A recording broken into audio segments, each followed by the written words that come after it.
This weekend we celebrate the feast day of Corpus Christi, and Corpus Christi is Latin for the body of Christ. And this feast day has its origins in the 1200s.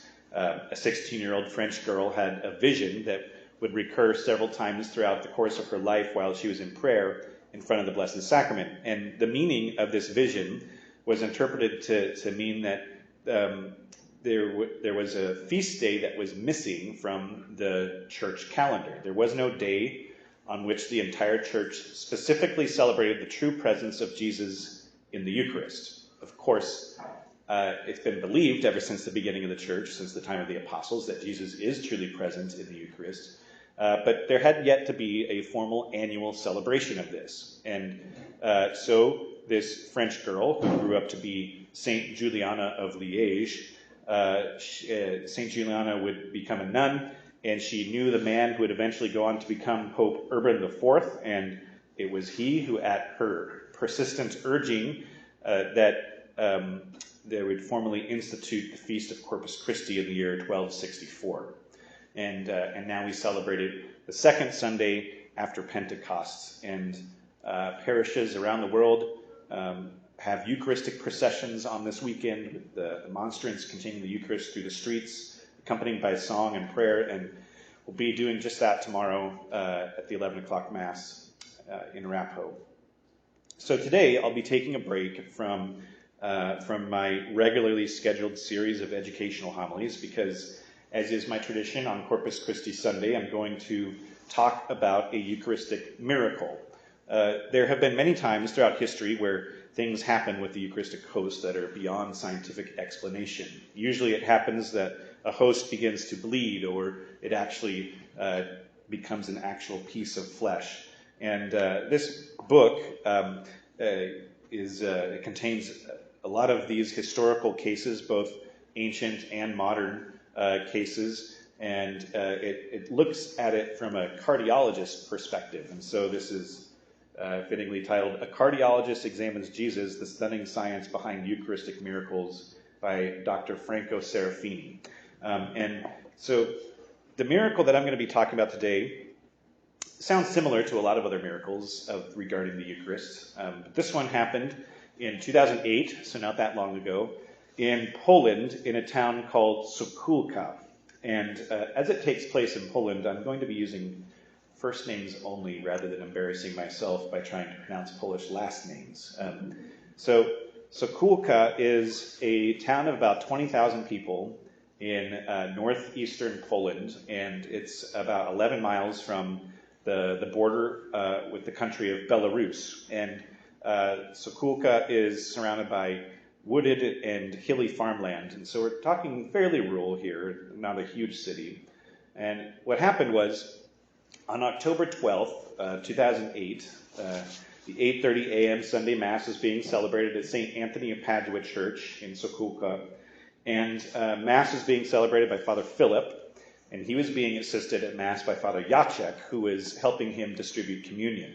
And it's thought that it was Father Jacek who is the one who accidentally dropped a host without realizing it. And one of the faithful who had knelt down to receive communion, she saw this host on the ground and she pointed it out to the priest. And so Father Jacek picked it up and he saw that it was dirty, and so he decided not to consume it, which is one of the options.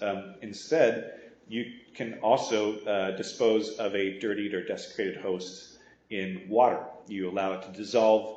It's an acceptable way to respectfully dispose of it, and you can pour it out on sacred ground or use it to water a plant or something like that. Once it's all dissolved, it's no longer the Eucharist. So at the end of the Mass, Father Jacek put the container of water with the host in it inside the tabernacle. Later, that container was moved into a locked safe that was inside the sacristy, the little room off to the side or in the front of the church where priests and servers get ready for Mass. And so Sister Julia, who was in charge of taking care of things in the church, like candles and linens and flowers and decorations, she checked on this host every day to see if it had dissolved. And 1 week after the host had been put in the water, she opened the safe and she smelled the fragrance of baked bread. And she thought that this smell had come from the fact that the host had dissolved, but that's not what she saw. What she did see was that part of the host didn't dissolve, it was partially covered by a solid red stain, which looked like a blood clot about half an inch in diameter. But at the same time, the water in the container remained clear, so not like the water bloodied or anything. And so Sister Julia immediately called the parish priests, and they came over, and they were surprised and astonished. And at that time, they decided to keep quiet about it until the bishop arrived, which he did a couple of days later. And he verified everything. He asked to have the host kept privately but reverently. So the container was moved from the safe that was in the church sacristy to a tabernacle that was actually located in the house where the priests lived. So on October 30th, so we're going from the 12th to the 30th, so a couple of weeks, the parish priest, he took a spoon and he separated the solid portion out of the water. And it was sort of the unleavened bread was still there, but the mysterious red clot was sort of attached to it.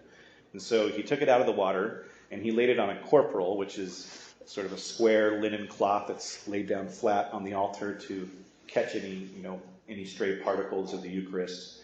And so he put the clot on the corporal. You'll notice on a lot of corporals, if you look at them close up, there's a little red cross stitched into the middle of it. And so that's what you see when you see pictures of this miracle. You'll see that this little red clot, this blood clot, is what it looks like, covers part of the little red cross that's on the corporal. And then he took the corporal and he put it into a transparent monstrance, which is a thing that sits on the altar during Eucharistic adoration, except this one is small enough to fit in the tabernacle in the priest's house. So that's what they did. And by mid-January, 3 months later, the substance had dried out completely, and it was stuck to the corporal inside the monstrance. It was sort of clinging to that linen fabric. The bishop then decided to proceed with scientific investigations to clarify what exactly this was. They had their suspicions, of course, and this scientific investigation was done with seriousness, obviously, but also secrecy. The study was carried out by two experts from a local university, Dr. Stanislaus Sokolka and Dr. Elizabeth Sobaniak. And both of these were anatomical pathologists. They worked in different departments at the same university, and they were both highly regarded in their field. So first it was Dr. Sobaniak. She took a small sample of the material, which according to her looked like a clot of blood. And part of the white host was also present in the sample that she took because it was inseparable from the clot. It wouldn't come apart. And this sample was then divided and half was given to Dr. Sokolka, who wasn't present when the sample was taken. And in fact, he didn't know where the sample came from. He was just told to analyze it. And so that's what they did over the course of a couple of weeks. The material was processed and studied under both a regular light microscope and also an electron microscope. And here is a summary of what they found. Number one, the sampled material is myocardial tissue, which is heart muscle, essentially. Number two, the analyzed material was myocardial tissue all throughout. So it wasn't a blood clot, it was actually heart tissue. Number three, pathological signs such as segmentation and fragmentation were present in the muscle fibers. So non-medically speaking, what this meant was there's signs that this heart suffered greatly. It's a phenomenon that results from rapid spasms of heart muscle in the context of imminent death. And it should be pointed out that this is not a result of, the sample dissolving or breaking down, because this sort of degradation can only happen in a heart muscle that is alive. Number four, the appearance of some of the muscle fibers is in keeping with contraction band necrosis, which is specifically caused by a condition known as induced cardiomyopathy, which is the weakening of the heart muscle as a result of significant emotional or physical distress. It could also be the result of a heart attack. Number five, and this is the strangest one for me, all throughout this entire time, part of the white host was still attached to this heart tissue. And the doctors say that the muscle fibers and the substance of the bread were making contact with each other in such an unusual way that the substances were so hooked and intertwined together, interlaced with each other on a microscopic level, that the doctors both agreed that this couldn't be faked. They had no idea. There's no such instrument that could do this sort of thing. It was unachievable. And so that essentially ruled out a hoax of any sort. And then number 6, there were no signs of decay or degradation, even though there were no preservatives ever used on the sample. It had been kept in water and been in the air for months, and it remains uncorrupted to this day. So to summarize, it's heart muscle, which had suffered greatly of either both physical and emotional distress, and it could not have been hoaxed.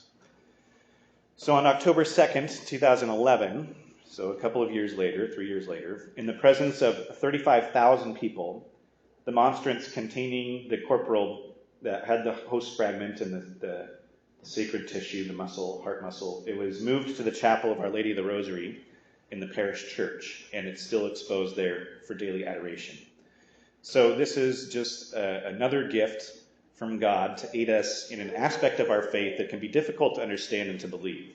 But God never fails to remind us of the truth, and sometimes he completely overturns medical and scientific laws to do so. Sometimes he does something like this that is so drastic that we simply cannot ignore him.